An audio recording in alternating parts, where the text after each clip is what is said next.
Manifesting impossible. I believe that you are here because you want to manifest that at the moment feels impossible.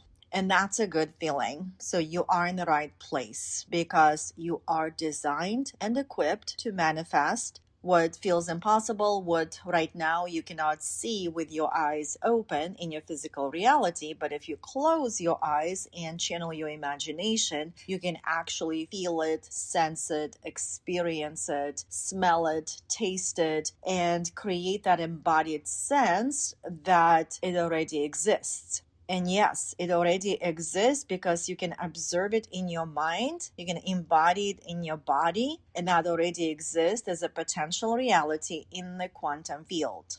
A lot of times people say that I manifested this seemingly out of nowhere.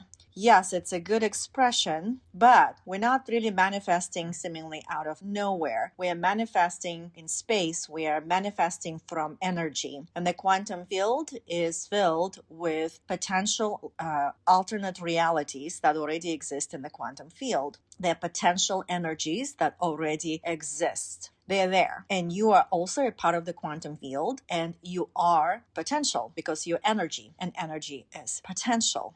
So we are manifesting from energy. That's why tuning up our frequency is one of the most important tasks in the manifestation process. It's tuning up your identity and aligning it with your vision that is already existing here and now in the quantum field and within you. So we don't manifest what we want. We manifest what we believe is possible for us. So that's why your beliefs, your thoughts, your words, your emotions that these thoughts and beliefs cause within you, they express certain frequency, they express certain energy. And what we believe is possible is always based on who we believe we are. So this is that entanglement. If you believe you are that who experiences this reality, and you believe this reality is available to you, and you are available for this reality, you're not in separation, you are entangled with it, you are one.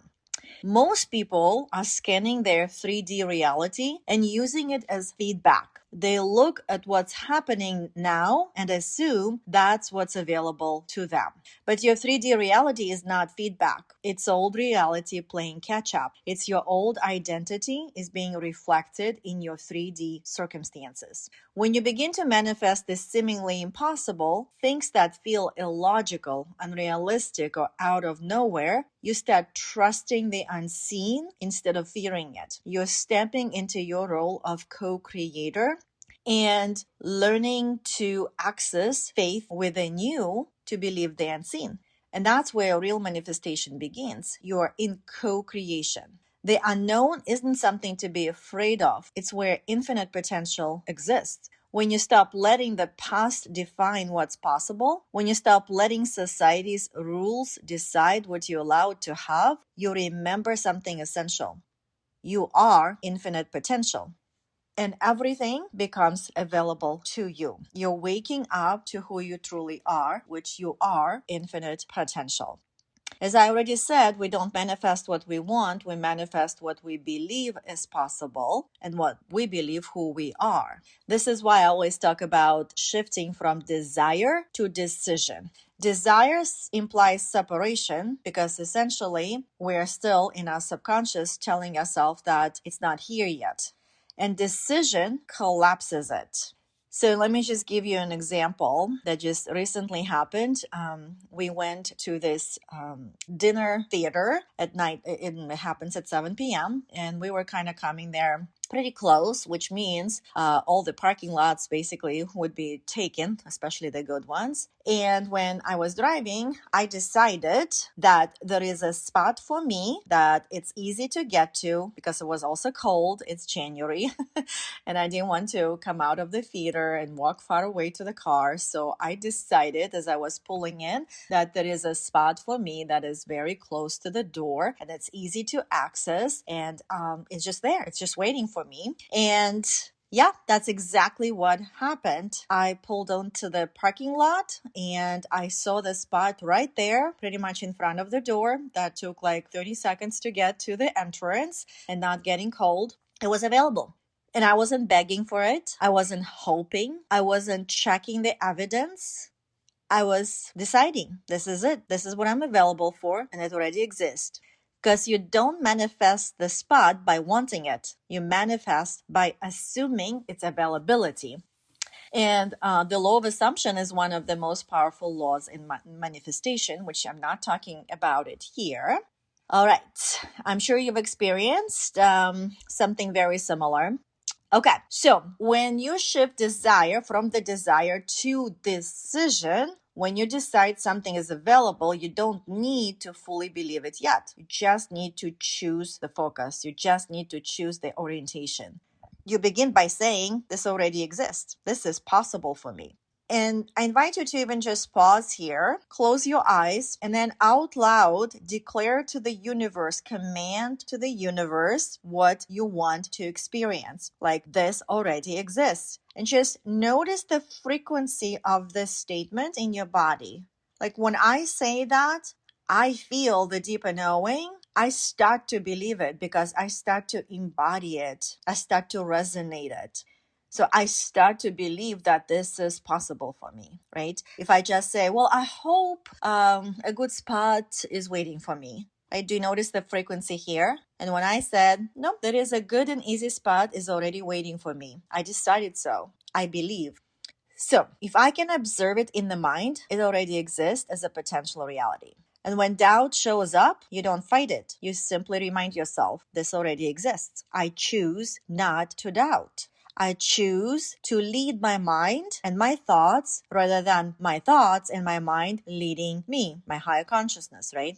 That decision creates a ripple effect. The decision activates your identity. The decision activates the co-creation. Your thoughts shift, your actions shift, your identity shifts, your frequency shifts.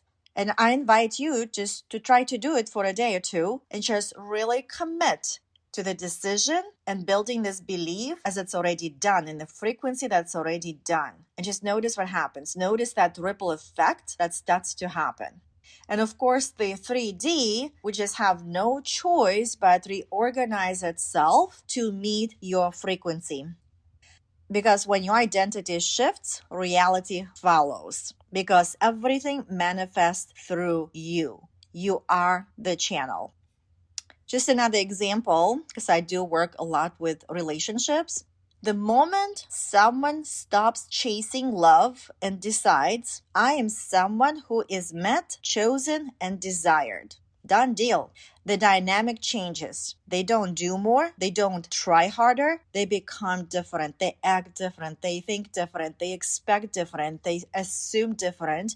And of course, the connection finds them. The other people who they also chose in their mind find them because they're done chasing. They believe this is who they are. They're chosen. They're desired. They're available. They're worthy of love. No questions asked. Everything shifts. So it's a very important process to shift from desire to decision.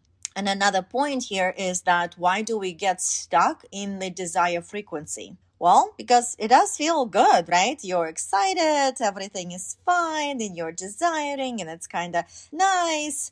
And you never decide to move forward to take that first action because essentially being stuck in the desire, again, it's a subconscious, is trying to keep us the same, to keep us where we've been, to keep us quote unquote safe.